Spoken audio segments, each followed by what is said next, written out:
Welcome to Religiously Incorrect, where we keep it real, raw, and uncut. Jeff, you ready? You know it. Todd, you ready? Yes, sir. All right, let's start the show in 5, 4, 3. Welcome to Religiously Incorrect. This is Pastor Todd, and I'm here with my main boy, Pastor Jeff. Yes, sir. What's happening, Doc? It's been a minute. Yes, sir. We back. But I'm glad to be back. We're broadcasting from Freeze 5-Star Barbershop in Warren, Ohio. 5-star, Big Free. Come check him out. Yeah, make sure you support them black businesses. Now, it's before Thanksgiving, but by the time we get to this episode airing, we'll be right smack dab in Christmas. Yes, sir. Or as I like to call it, 'tis the season for woke folk who hate white Santa. They hate white Santa. White Santa, you know, the financial irresponsibility of buying gifts. Right. The Jesus wasn't born on December 25th. You know Christmas trees was from Nimrod. You know Nimrod, you're worshiping the God. So what it's been out for a while now. Remember when we were first on Facebook and Twitter and we first started seeing this stuff? Right. That was like 10 years ago. Mm-hmm. So the same stuff is going to come back up. What's your response at this point? Shut up. Listen, I do a pre-post. Nobody, I literally do a pre-post. I don't care. I know some of y'all don't think it's Jesus' birthday. I know some of y'all don't think that Christmas could have been in December, but let us have our good time. It's cultural at this point. Right, let us do us. And I'm a little surprised or disappointed that sometimes our intellect level or maybe our desire to prove a point outweighs our intellect level, because we know full well that certain religious traditions and then cultural norms just kind of intertwine, and after a while, for a lot of people, it's no longer even about the specifics of history. Now, for those of us who are true believers and Christians, we're going to hold to our beliefs. Absolutely. And within the context of knowing that time and seasons and things change, that doesn't change the truth of what we believe about Jesus. But all this other stuff, and the funny thing is, some of these people are going to be the same people who are going to be in debt. Mm-hmm. In January, arguing, kids mad at them because they didn't get, the shoes they wanted, or they're going to be in line the day after Christmas, So it's just like, let it go. It's not that important. Please, it's really love not. Somebody. It's really not. Just the fact of the matter, Jesus was born. That's it. Jesus was born. Jesus was born, and he was born for you. Santa even is your somebody's tradition. Right. Let it go, man. Right, it's like the dumbest story. It's like saying I don't believe in Bugs Bunny. Like, who believed? That's the phrase makes me mad. Like, I don't believe in, who believes in Santa who's over 3 years old? Seriously. But some of these people are so rude and ignorant. Yeah, they'll literally tell your 3-year-old, boy, you know daddy bought you that. Right. That Toys R Us. That Toys R Us. Toys R Us. Yeah, you're right. You know what's ironic? It's almost like the world version of the mean preacher. Right, yeah. Like the delivery undercuts the message. Mm-hmm. And it's like, I would listen to you if you didn't insist on being such a jerk about it. Right. Like, why do you have to jump on my post? I can just say Merry Christmas, everybody. And like, you literally have to take over my comments with your that's your the worst. foolery. It's the worst. And they'll write a 3-paragraph. Oh, man. Give you references, books, and you need to start reading. I'm a mass deleter, man. I reserve the right to delete whatever I just don't want to read. Delete. And I don't want it because it messes up your vibe. You got all these good vibes and love being shared around. And then, it doesn't matter. I'm not just picking on the woke. Anybody who has a different opinion. It could be super saved person. Right. Super sanctified person. Oh, and it's a lot of them. You don't. It doesn't just stop with Christmas. It goes on to Easter. Yeah. Then you bring up Easter, Thanksgiving, Memorial Day, Halloween, Arbor Day. Halloween. we are all witches. Some people, we are going to burn at the stake. Them nerds gonna kill you, man. The Reese's. So it's just all love, and that might be an unpopular, and to some people unpastoral way. I would not promote something that is outright destructive. Absolutely. And I guess it's your own definition. That's why we have our own convictions. Right. You can have your own convictions. If it's not yours, then God bless you. Amen. Do your thing. Yes. Sir. So our subject tonight is a continuation of what we started earlier. We started a series called Members Only. Members Only. Members Only. This is Members Only Part 2. Are you a member? Are you a member? Do you have a church? Do you have a church home? Have you accepted That's the not Lord? what we say anymore. Would you like to partner with us? Yes. Would you like to become part of the family? Join our village. Does it bother you that people seem to be trying to come up with like new terms and words that really say the same thing? It doesn't bother me, and I think sometimes it can be good because sometimes too much of the same thing. People get religious in religious Terms and definitions. Yeah. So to come up with some different things, but sometimes they try to they take it too far to the right. And we talked about it before, this whole kingdom thing, which is just church, the whole thing. Become our kingdom partner. Right. The whole song of the Lord, it's just, you forgot By the the way, words did to you the see song. Todd Delaney's song of the Lord? He was singing straight out the Bible. Did you see that? I didn't see It's it. a good video. You should watch I got to watch He it. was like, I'm going to sing the word back to the Lord. It was good. But Wow. I'll just say it before. I wouldn't recommend everybody try that. Please don't. I wouldn't recommend. Please don't. Because they'll pick the wrong passage. Right. They be reading like, and the destruction of Beelzebub will be upon your children. And the thunder came down. And slayed your babies. And the seed was spilt upon the earth.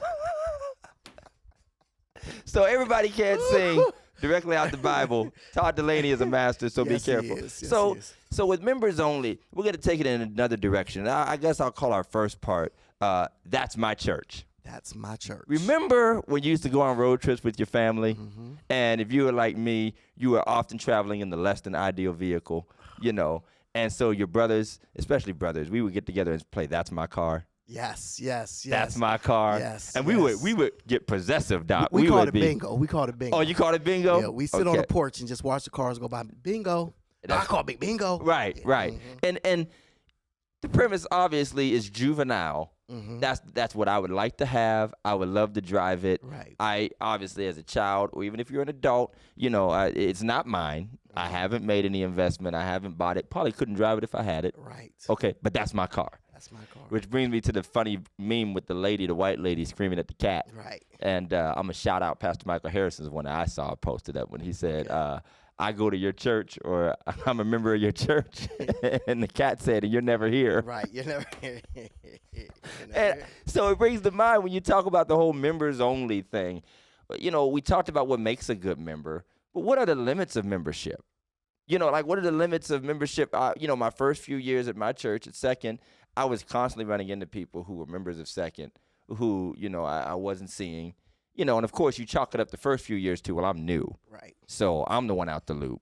And, this one started working midnights, they're in college, or this is happening, people have seasons, whatever. And that's cool. 4 years later now, right. I mean, a whole lot of names on a lot of church rolls, that can go 4 years, 10 years, 15, 20 years.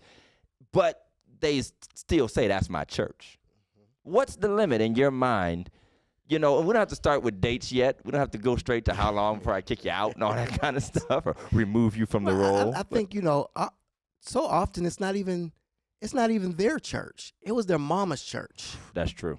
And you've never walked down the aisle. You've never committed. Or if they did, they weren't actually right. committed. You may have been a 2-year-old little kid. 9-year-old baptism. Yeah, you joined with your mother.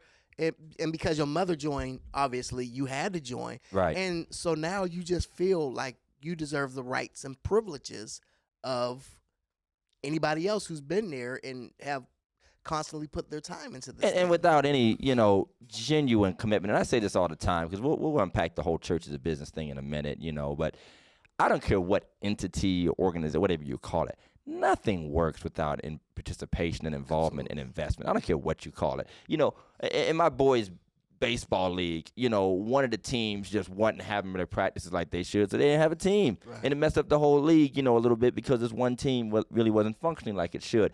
It's baseball. It doesn't matter what it is. It could be a business. It could be an organization for the community. And, yes, the church.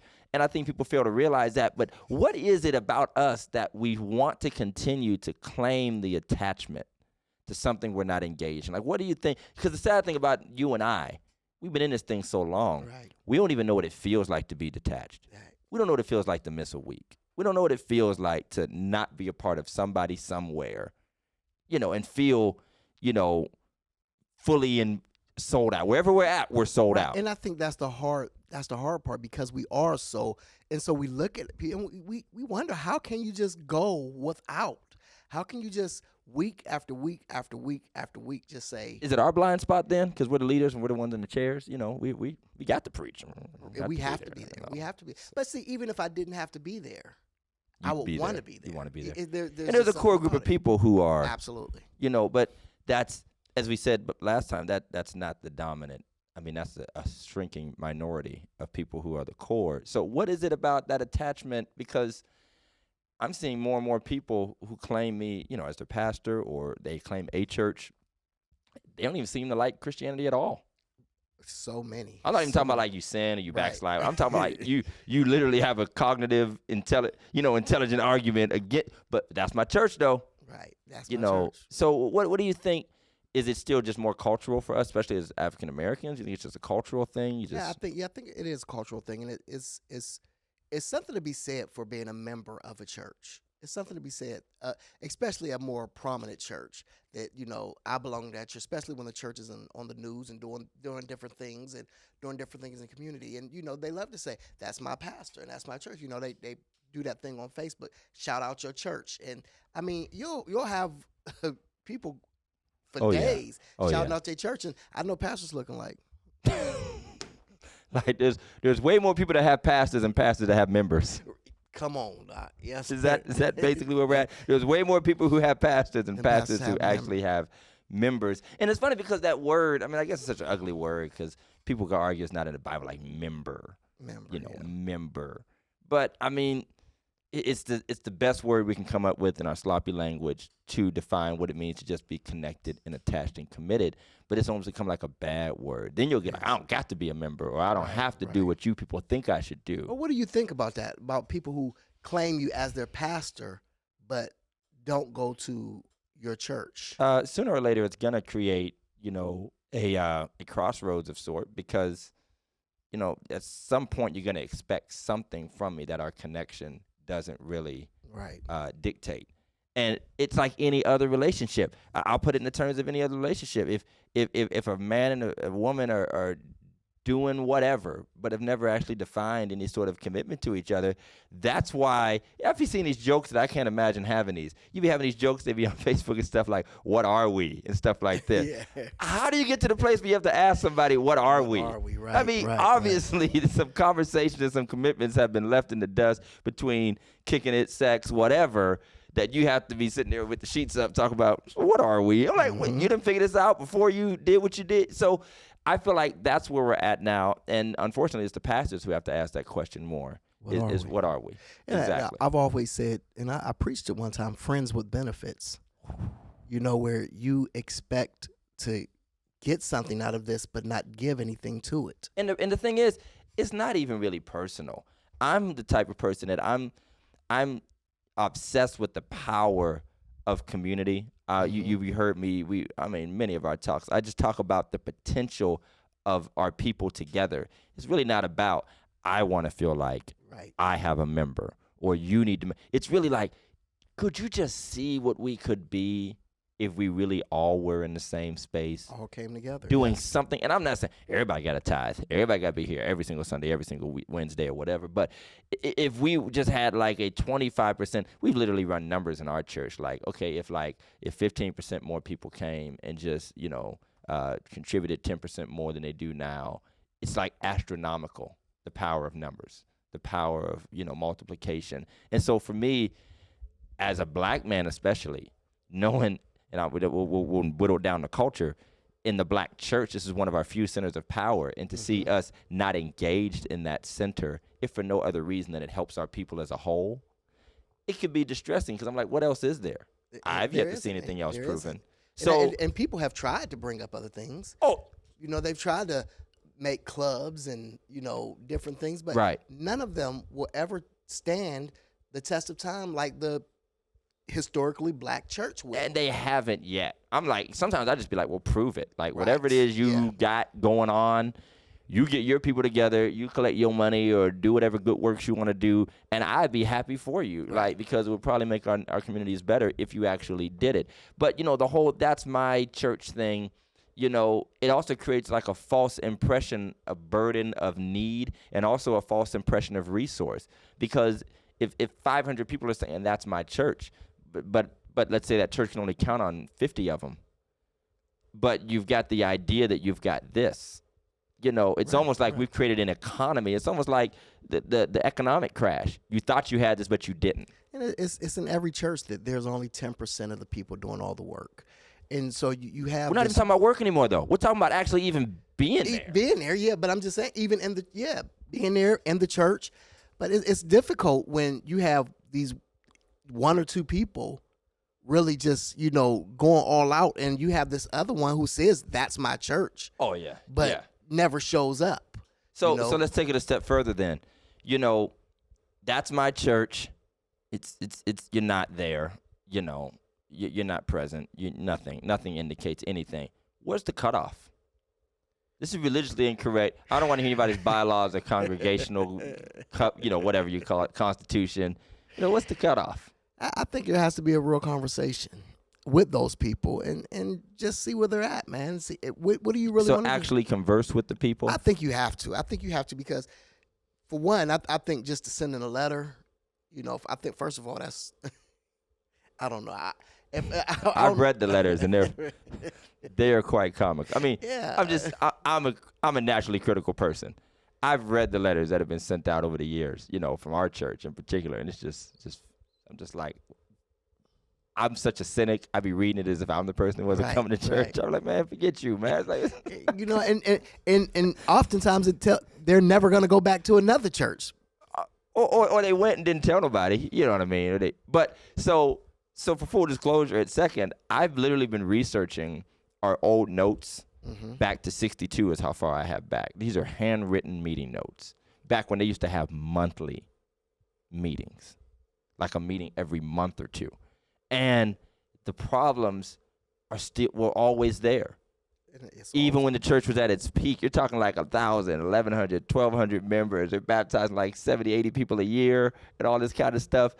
And they're still saying like, 30% of our people are not, are doing all the work. Or then it would be something like a membership committee, which we still have, is going to go out and start finding and asking people to come back to church and, and all this other kind of stuff.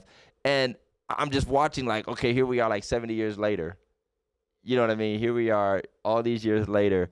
And it's funny, like, have a conversation. I mean, listen, every time I run into somebody in a grocery store, hey, man, I'm going to see you Sunday. Oh, that is the worst. That is the worst. I'm going to see you Sunday. Pastor, I know. So it's like I don't even want to put the guilt. I just like to see, because, what's the cutoff? Like, for me, I would be like, look, I mean, some churches, we've had the rules. If you haven't been here for 90 days or 6 months, you'll get a letter and a this and a that, or, you'll be off the roll. And then, some of our churches have this inactive thing, which is really weird because you're still on the roll, but you're inactive. Yeah. And, I'm kind of a black or white kind of guy. Either you're in or you're out, unless you're sick. We have members who are sick or had to go live with a loved one or, can't come. That's understandable. But, when do you have to start over? Well, I've had this problem. Like, when do you start over? Like, how long has somebody been away? For so long, I've watched countless churches do let's close the back door on ministry. I've watched countless churches do the let's do the pair groups, and you take this many people in the church and you take this many people to church, and you go visit them. And those things, and honestly, I think they probably would work if the people who were doing them would do the Then you got to be careful who's actually reaching out to these people. Oh yeah. They might run them away. The person might have a complaint and they agree with them. They be like, I don't like the pastor either.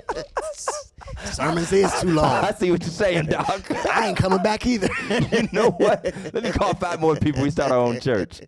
I mean, but that's real though. Yeah. Like, that is literally real. It happens. It happens. And sometimes, you worry yourself. But again, it's like you're playing that's my church. And it's funny because there's more shame on the preacher saying you haven't been here than the member actually not being there. Right. Like, if you dare to point out that you haven't been there, that you haven't been a committed part of it, it's like, oh, now you judging people now. Oh, no, we're not judging. It's a reality. I got God at home. I'm watching you on Facebook. I mean, I'm sure I got quite a few who, we've had that debate forever. Should we be online? Would it discourage or encourage people? I'm sure there's some people who I've actually saw pastors stop. Yeah, I'm not going online no more. Yeah, they're not going online no more because the people will just sit at home. Let me just say it like this. We have had multiple Sundays where our live went down and nobody got dressed and came to church.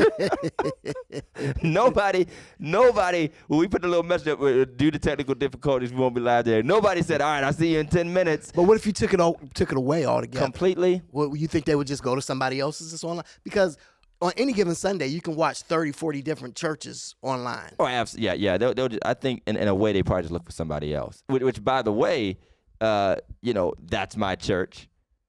How about people who are a member of a church that they're not even in or at? Cyber church, e-members. I don't. It's you're not really a member. You're watching it on TV. I mean, what are you doing? Okay. I joined the church. You joined what church? I'm not going to say. But I joined the church online just to see what would happen. This is real. I'm a member of another church.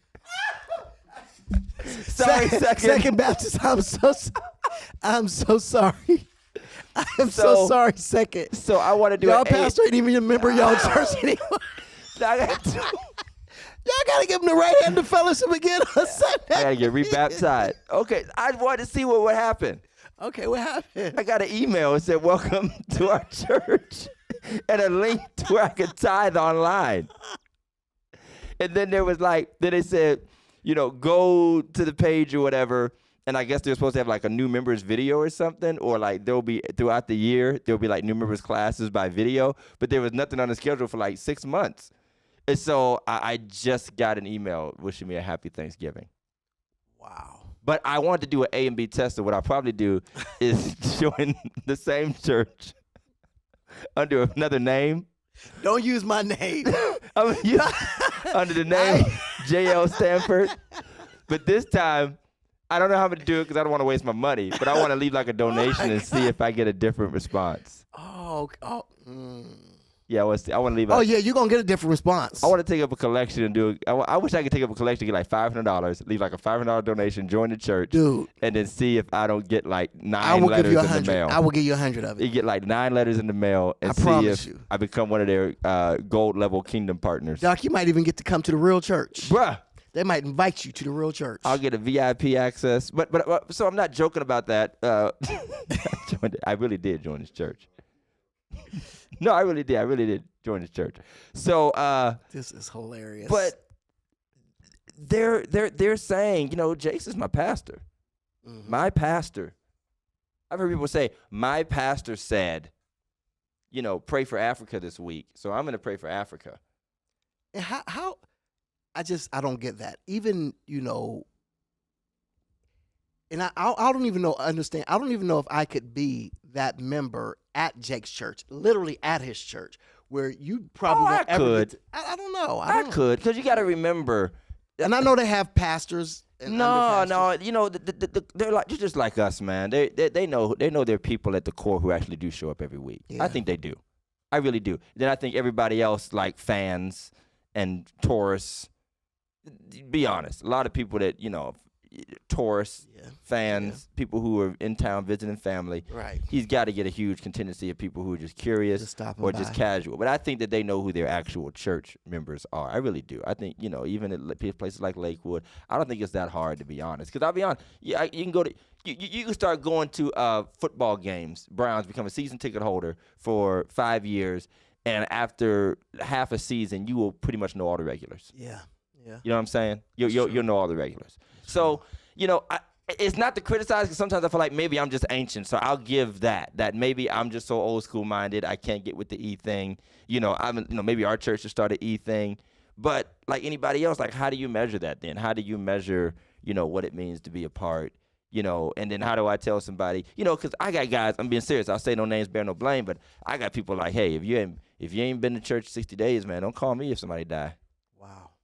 Don't call me. I mean, they're literally checking the record books. Now, it's not to say that most churches don't at least look and see if you're an active member, but, I mean, some are real strict, and some of us are real liberal. And I'll tell you about the conversation stuff, because 4 years a second is a legacy church. We got folk all over the place that claim, we've gone through the motions of, okay, we're going to whittle it down, or we're going to send a letter, we're going to have it. It's so difficult because you run in this. It's not the person all the time, okay? It's who they're connected to. Yeah. That's it right Back there. to what you said at the beginning. Right. Mm-hmm. This is my mama's church. Yep. Mm-hmm. And if mama's still the big tither, you better not put off any of her babies. You can't put him out. Mm-mm. I don't It's care. just reality. Juju ain't been here since 72. Juju's still a member. And a lot of that, which we'll get into later, it has to do with the benefits and the services that, that we can offer.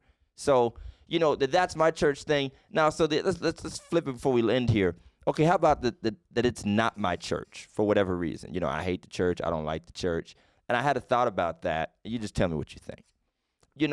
Because it seems like the people who say that's not my church and I don't do church are the people who are the most critical about the church. Always. Always. I hate the KKK. Mm-hmm. So if the Grand Wizard's stealing all the money, I could care less. At all. Because I don't care about the KKK anyway. It's not like I'm about to have this long argument about ethics in a hate group. So I don't understand why people who already don't like church then turn around and be like, yes, I don't believe in this Jesus or nothing, but I don't like what y'all do with the money. Why do you care? I don't understand. Maybe that's my logic. I'm like, why? I don't want to be happy if somebody was mismanaging the KKK's money. I'm like, yeah. They deserve it. They deserve it. They deserve it. I don't get that. Prejudice.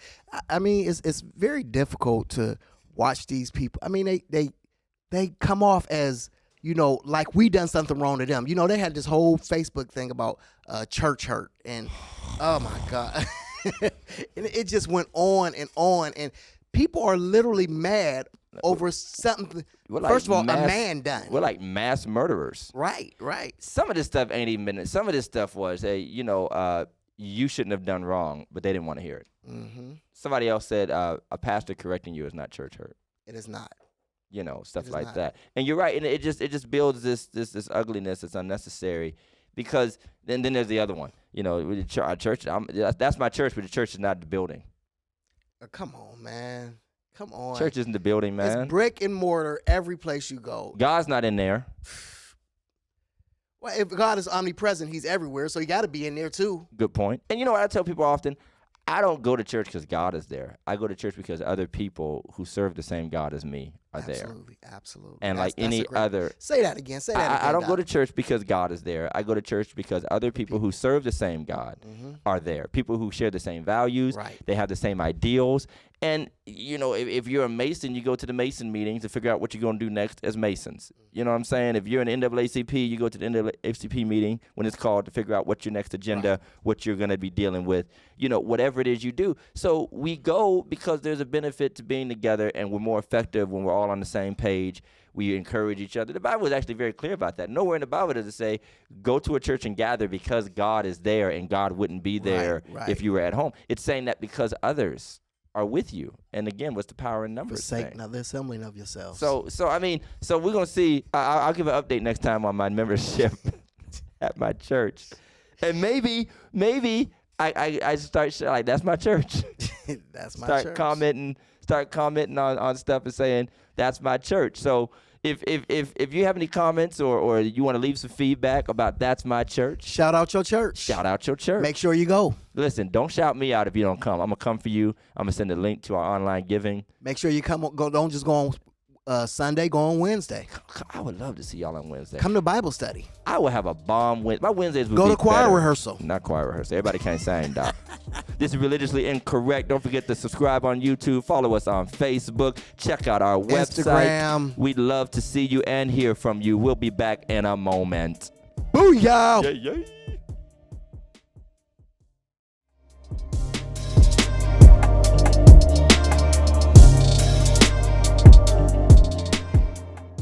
All right. Welcome back to Religiously Incorrect.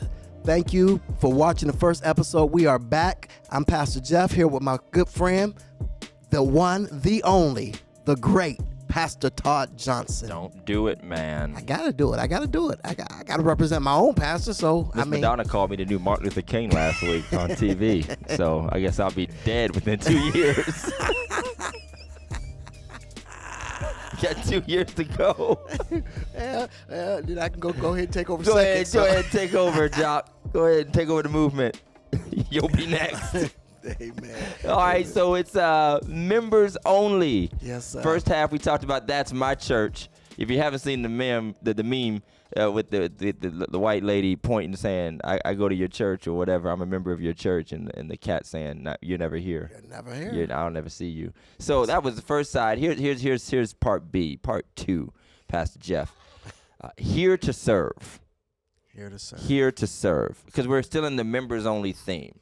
So if I were to ask you, what are the 3 main services or functions that people normally ask of the church as far as like spiritual services?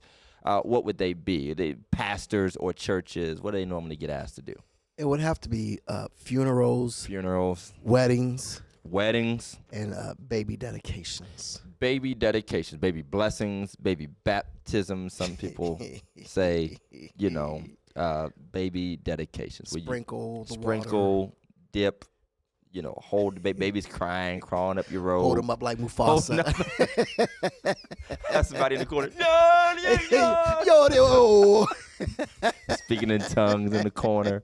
Yeah, we don't need them problems. Yeah, so that's how many times have you gotten a call, an inbox, text message, secretary tell you, so and so is called, or just random. Your members.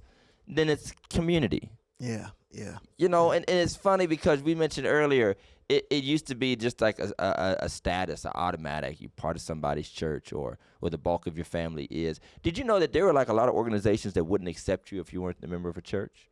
Yeah. Mm-hmm. Like if you weren't a member of a church and, you couldn't join ABC organization or some fraternal orders, or you had to be a member of the church. There used to be some Greek things like that. I don't want to speak for nobody, so I don't want anybody to throw no signs up at me. You know what I get a lot of? What I have gotten a lot of? Character letters.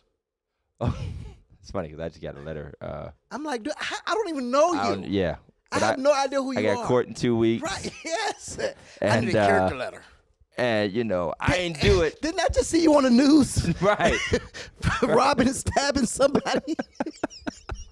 They be like, but you went to school with my cousin, though. So, yeah, character letters. Yeah, but that's more like a function of your, position. Yeah. You're just a respectable person, I have a policy. I don't go to a whole lot of courtrooms with people to do that because you don't know what you might run into. Never. You think you in there because they jaywalked or something. They pull out this rap sheet stabbed 9 people, sold a whole plane of dope.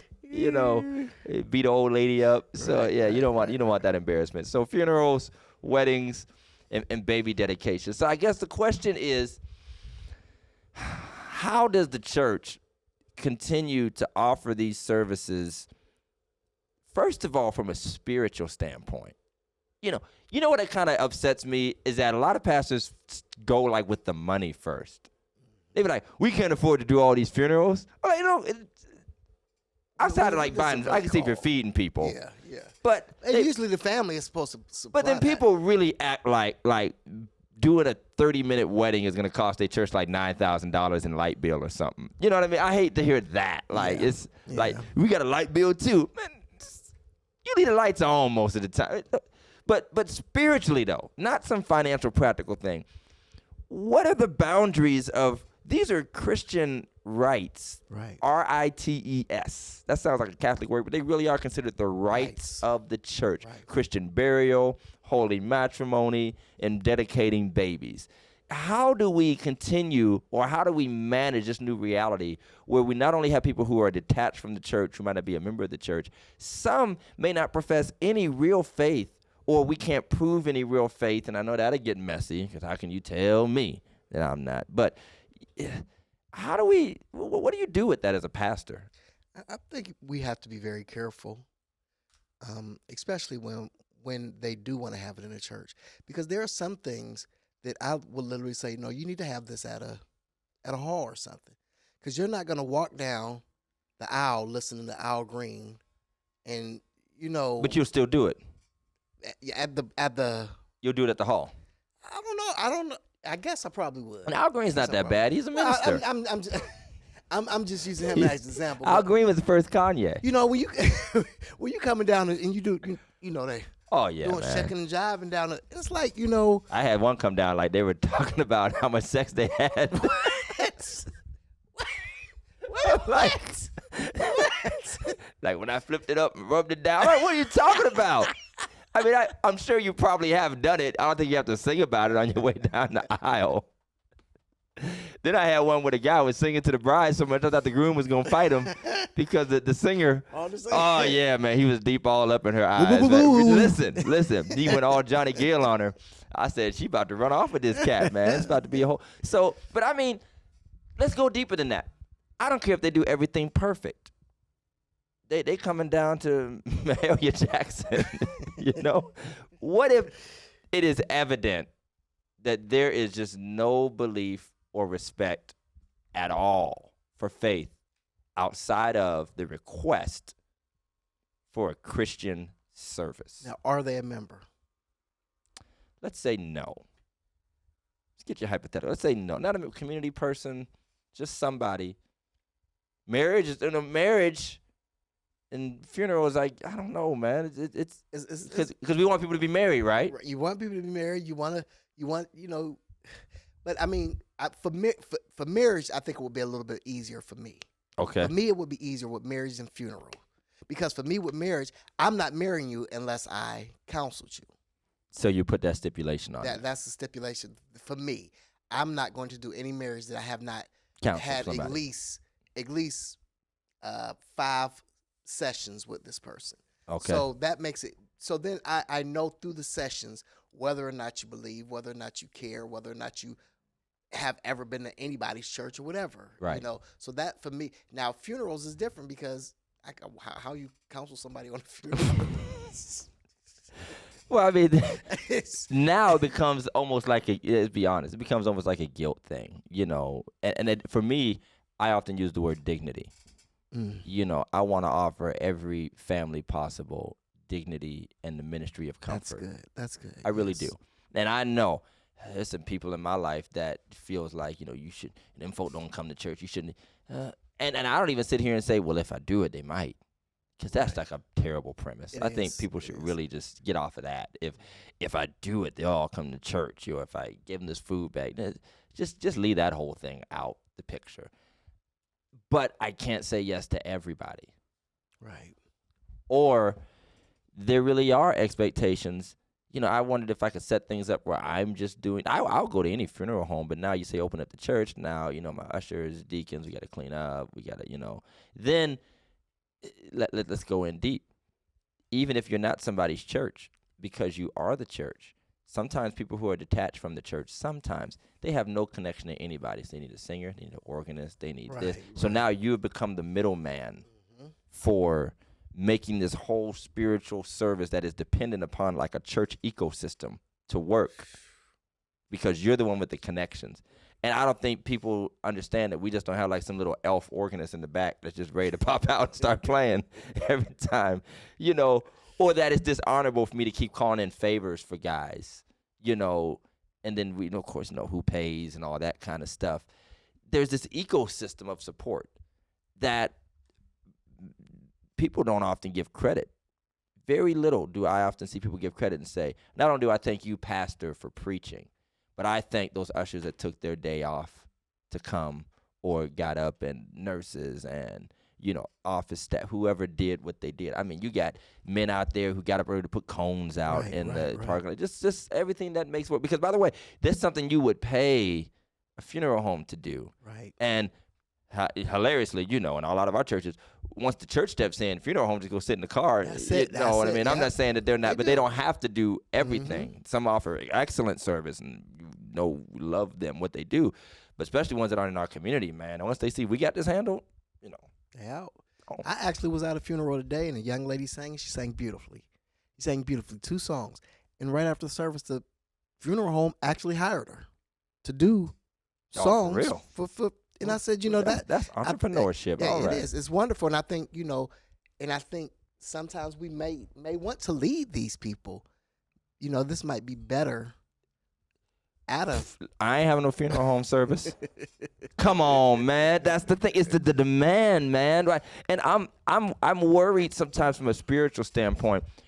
Could we be possibly, because we have a fine line to walk, and we've both seen both extremes. Yes. Could we be possibly leaving people into a false sense of spirituality by always being there without any judgment, without any speech, without any, you're supposed to be, you ought to be? Because we've seen, some of the worst funerals I've been to is when a preacher feels like it's his job to lecture the family and the mourners on, I've heard it as bad as, we wouldn't be here if y'all all came to church like you ought to. Yep. Like, I'm like, are you serious? Like, Pookie wouldn't have got shot if y'all were just more, that's insane, but, or where you're just sort of preaching people into heaven, and that's the expectation, say something good about them. But it's just the overall service. I worry about the spirituality of it because we're here to minister comfort to you, but you can't ignore as a minister and a pastor that there's this like false premise of faith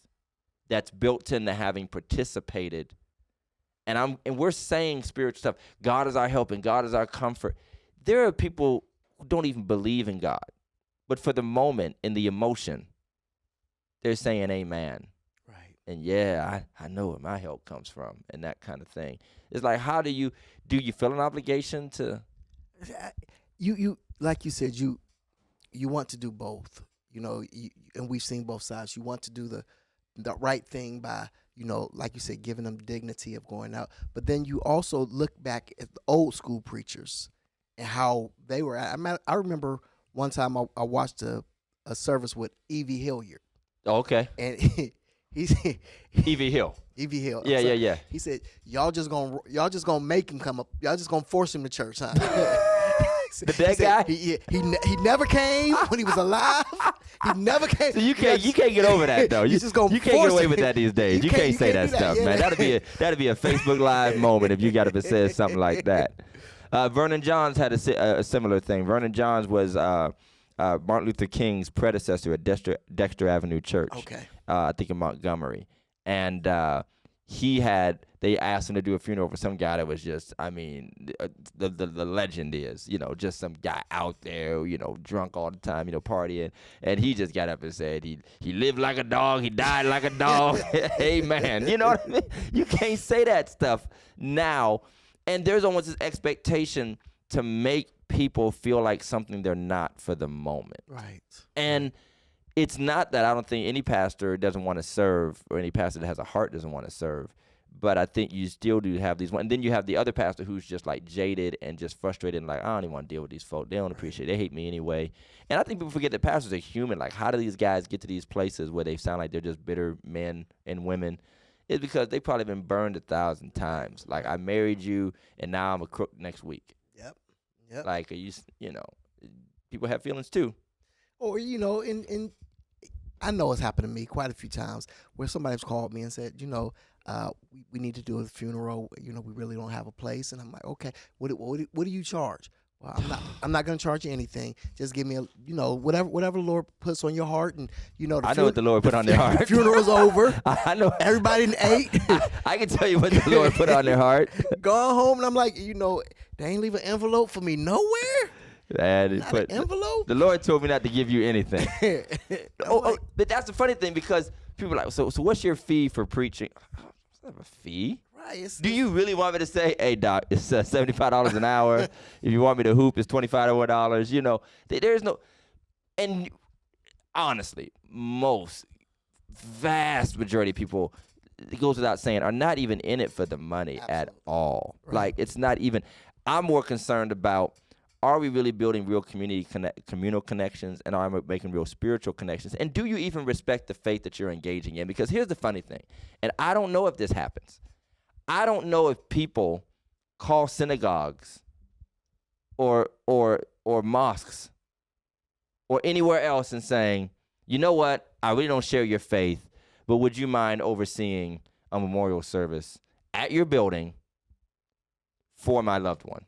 Right. Right. What if somebody claimed to be Muslim but was not a member of anybody else's mosque? You know, the Facebook Muslim. You know, the guy who read a lot of books, or he's without. Why did this become only like a function of Christians? That is it cultural for? Because I tell my white friends all the time, black church is way different than white church as far as community expectations. Right. Like we better be there. We got to. Somebody has to. You better do that. So, and what is it about us? I think oftentimes, especially when it comes to weddings, it becomes the fact of the wedding and not the marriage. Oh, and, yeah, and that's all day. And so, day. So they can't get the spiritual image. thing just is out the window. So the church minister image is still, that's really just another prop in the wedding. Right. All we need you to do is read these words out this book and hurry up and get to the I do. And we in here talking about, and the Holy Spirit binds you together and all this stuff. And they're like, yeah, just get to the sex part, kiss the bride and all that. But then they want special stuff too. They want these special putting the sand together, the strands, the tying ropes. Lighting it. I watched they tie ropes. Maybe jumping a broom. I'm gonna mix my macaroni and cheese with your yams. We're gonna do a blood covenant. I'm gonna cut my arm. It's like people are like outdoing each other, to do this stuff. But then that goes back to, okay, who am I to tell you as a Christian minister? Because I've been in that unfortunate place where I've said to people like, okay, I don't do that. That's not according to my standard. That's not what we do. If it's a funeral, like you ain't about to get up and do like a pop and lock, tribute to your dead homie. Right. Right. We're not about to. It's because the disconnect spiritually is there. So the values and the norms that go along with, traditional Christian modesty and all these things and, being solemn and sacred about what you do, it's not there. And you're almost offending them by saying, this is not what we do here. Who are you to tell me, judge me? This is my expression. This is, and that's the whole thing. The church is all about God, but people are all about themselves. And so how do you do that? How do you deal with the one person who's, you close the casket 12 minutes ago, 15 minutes ago, and they still scream. Oh, listen, we got nurses, they strong-arm nurses, Doc. We dragging you out of there. Yeah, we dragging you out of there. We got a hospital bed in the church. We got one of them old school hospital beds, right? We will strap you down. Oh man, I'm getting in trouble for this. I had one at my last funeral that was just, I'm like, can we get some tranquilizer or something? And this was not a mourner. This was not like a family mourner. This was like just a random person. And I'm like, dart gun, taser. Does anybody have anything for this person? A sedative, Ambien. I mean, something. It's crazy. Because I'm like, I'm not even going to get this sermon out. Like, calm this down. We got through it. I had to literally stop and say, sister, I need to preach now. Right. I need your help. I need you to calm down. And that. But that's a whole other subject, disruptions in the church. Ugh. But so I saw a video, and God help me for even mentioning this guy's name. Just forgive me now. Just tell me I'm forgiven. You're forgiven. Okay. Dr. Umar Johnson just did a video, and it went viral talking about how the black church owes the black community because it's taken so much from the black community. And so all the services, whatever charity, yeah, I see your eyes. I see your eyebrows. We owe. My response, because I was over online debates, so whoever posted that, I didn't even bother. But my response was, black church, white church, whatever church, does not owe anyone but its members. Its members. That's it. And that's cultural and just an organizational setup, too. Because if we want to get really deep about it, can we get really deep about it? Let's go. Church weddings aren't in the Bible. Church funerals aren't in the Bible. And church baby dedications aren't in the Bible. Neither. Weddings, funerals, and baby dedications were usually done by families, by the patriarch. That's right. Of the family. And even when you go to the priest, because your baby needs to be circumcised or, the woman's pure now or whatever, whatever the Jewish rituals were, and forgive my ignorance. But that was something that was usually done among the faithful, parts of the Jewish culture, those who are truly faithful. So it's like this might sound ugly, but nobody owes anybody anything. Not at all. Not at all.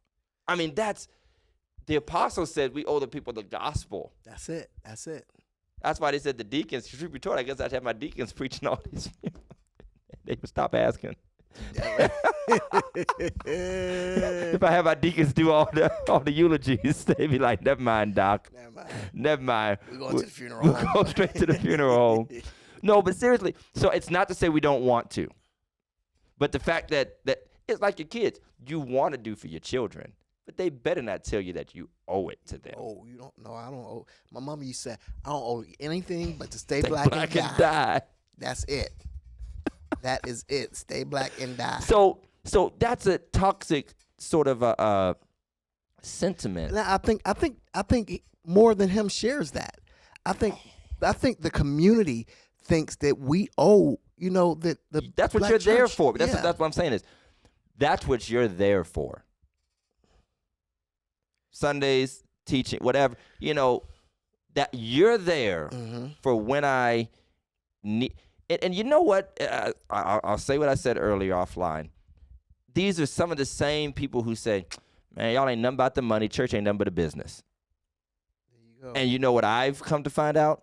The people who believe that the most are the people who are outside the church who treat it that way the most. Treat the church just like a business. Because you only come When to you the need church something. like I would go to Walmart. Mm-hmm. I would not go to Walmart just to be there because I like seeing the cashiers right. and I want to say hi to the greeter. Right. I only go when I need some toilet paper or some milk or, some supply I couldn't get somewhere else. And I almost feel like you have to think, and it's not a clapback, it's not a criticism. I'm not trying to argue and fight. I'm just saying you have to think a little holistically about what you say, because sometimes you're the one who's, sort of perpetuating that idea. Right. Because the rest of us are here, money, no money, good days, bad days. I don't know too many businesses that just show up and waste money and turn on lights for 5 people. Absolutely. I don't know too many businesses that, just give away most of its resources and end up at a zero sum and be happy with that. Just be happy that you gave away this much. And we will sit there and say, the Bible says when 1 or 2 are gathered together in your name, we're about to. We could have had a conference call. We could have got on Duo and did this. So that's I think it's going to become a harder and harder engagement, because how do you keep up these expectations? When do you, okay, and this is a question, and I'll leave it out there for our audience. I don't even know what camera I'm looking at, but I'll leave it out there for our audience. Look at all 3 of them. I'll look at all 3 of them. I'll look at this one. Cross your eyes. Maybe we'll do a poll. When is it okay for the church to say no? When is it okay? I mean, I'll tell you when I've had to say no. I'll give funerals as an example. It's funerals. I do a lot of funerals. You know that. Right. I've done, some tragic funerals. There was one time where I literally just said, I'd love to, but I can't. I am literally emotionally exhausted. Like, I will break down if I see another body. One time I did like 6 funerals in like 2 weeks. I think 7. It was just bam, bam, bam, bam, bam, bam. I did a triple funeral. Yeah, that was that triple one. Yeah. That was hard. It's insane. And I'm just like, or I'm thinking about my people. Like, they're exhausted. We just can't. It's 50. You're not connected to any of our churches, but it's 50 churches in this city. I know that you've sort of seen me and maybe a few others as the guys that tend to do more. I just can't. And I think it's okay to say that. And I think that do people really feel that? I don't think people feel that, but it is okay. I mean, you have to have your own well-being, the well-being of the church, the well-being of the members.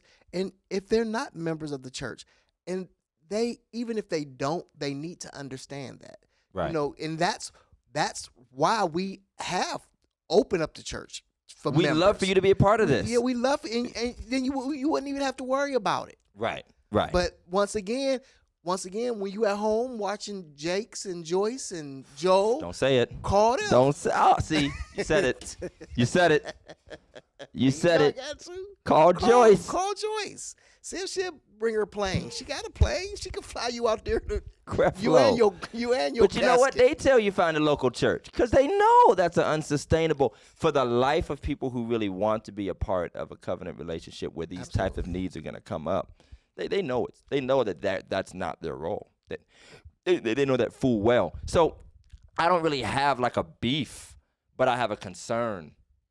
And I want people to see the beauty, and that's the other side of it, is that these things are supposed to be beautiful, sacred, reverential type things. And unfortunately, as our values change, it becomes this tug of war between the old and the new, or the traditional, the secular and the spiritual.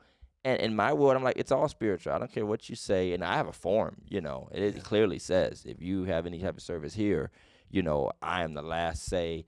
Not the last say because I'm God, as somebody once said. He thinks he's God. Right. I got that just for making a suggestion at a wedding rehearsal. Look at this cat, think he all God and stuff. I'm like, all I say was you can't just keep it shuffled down the aisle. Like, I need you to jiggle a little less down the aisle. Right. You know what I mean? That's not appropriate. And I got a whole. Somebody did a Facebook Live about me just for that. I remember. You remember that? I It's remember. just hilarious. Yeah, I remember. So I just feel like it's a concern. And I think that's something where we need to like generate feedback online, because I'm not saying go somewhere else. I don't want to serve you. Right. Not at all. One thing for me, and this is just honestly for me, when we're doing these funerals and these services, the eulogy literally means to speak well of. If you have no idea, Yeah. if you don't know them at all, Yeah. it is very hard. And I do a lot of those. And I know I try to go to the family. I've done some. You ask about the family. And I ask them what type of person they were and all that. And I try to, but and I've seen where people just, it's horrible. It's just, I stop, like, if I don't know them that well, I preach a more like general message. Yeah. Because I've had at least one instance where I'm like, preaching, and she's such a sweetheart. And afterwards, the family was like, that wasn't them at all. She was the worst. And like the family was like, we don't even know what you were talking about. Who were you preaching about? Like one lady was like, I wanted to open the casket back up and see if I was at the right funeral. And now, so I just stopped trying, man. So, but they can. I had to do a service. I want to say it wasn't last minute, but I really didn't know the family and a lot of family from out of town. So I went and did the service. And instead of just the traditional eulogy, I actually said, if you could think of one word to describe this dear sister, what would it be? And they literally started just speaking out from their seats. Mm-hmm. And it was a beautiful moment because not only we hadn't had a lot of comments anyway, so that allowed these words of affirmation and love to kind of be spoken. Wow. And again, on the inside of me as a pastor, I'm like, look at how beautiful sacred moments can be if we just come and do this when, let's say, somebody doesn't die. Right. Look at how we can celebrate, let's say, when you're not pregnant. And we're not even going to have a conversation about the whole, would you bless a baby that's not married and all that. I'm just totally past that. I was just reading a policy where, like, the babies, if the parents weren't married, you had to bless them in a side room or something. Like, you can't do it in the sanctuary. You shouldn't do it in the sanctuary. Or the pastor won't do it. A side minister or somebody. I'm like, what's the difference? It's blessed. And I'll tell you, I look at that totally different because I'm here to bless the baby, not the act. The baby is the gift. The baby is the gift. The act. Right. If I rob Walmart, okay, of a TV, and I wrap it up and give it to you as a gift, it's still a gift. It's still a gift. I mean, you're going to go to jail for having stolen property. I love the gift. I want the You're going to be an accomplice. But I mean, that's a bad analogy. But I don't get into that judgment stuff. But again, you just wish for the betterment of people because church can be one of those. We always talk about what the ugliness it can be, and it is sometimes, but it can be a beacon of hope. Such a beautiful It place. can be a beacon of hope. And it could, when we do things like that and bless the baby, and especially when the mother and the father aren't together, but we bring them up together and we let them know that they're supposed to raise this child together and, love and honor this child and, things that, and we're hoping that you're hoping that will Sometimes I don't even get my hopes up. Sometimes I be like, it's a lost cause. He ain't gonna be here. Wow. This He ain't gonna be here long. Sometimes I pray extra hard for the baby. I pray extra hard for the baby. I get the oil out. I start laying hands, speaking in tongues and stuff, because I'm like, Lord, Jesus. You're gonna need to really intervene in this child's life. You know, this is gonna be a bad one. Wow. So we want to serve, and I think I speak, and you speak for a lot of pastors in church. We want to serve. We would love to serve. But we'd rather be in connection beyond just the service. Right. We want connection. We want to know you. We want to grow with you, fellowship with you, and not just do your services. Right, from the womb to the tomb. That from the rooter to the tootie. From the rooter to the tootie, as Grandma would say. So, we want to be there for people, but it takes a commitment. I think that's the sad thing, is it doesn't take a commitment. You know what I mean? It doesn't. And no amount of heartfelt, pontificating about this is really going to change people's ideas. Right. But I, again, go back to that beginning theme. I hope that we see the power of us. Yes. So this is one of those episodes because it hits on the community and individual situations. We'd love to hear feedback. Please. So as you follow us and you subscribe on YouTube, as you follow us on Facebook, we would love to hear your comments on this. If you disagree with something we've said, just understand we're human, we're pastors. Doing the best we can. Doing the best we can with what we got. But we all want to serve. We all want to help. But maybe we need to relearn the best way to do that. So this is Religiously Incorrect with Pastor Todd and Pastor Jeff. We want you to see you subscribing. Follow us on Spotify, YouTube, Facebook, Apple Music, iHeart, and all other platforms. All platforms. Where you might find us. Until next time, peace out. Deuces. People still say that? I don't know.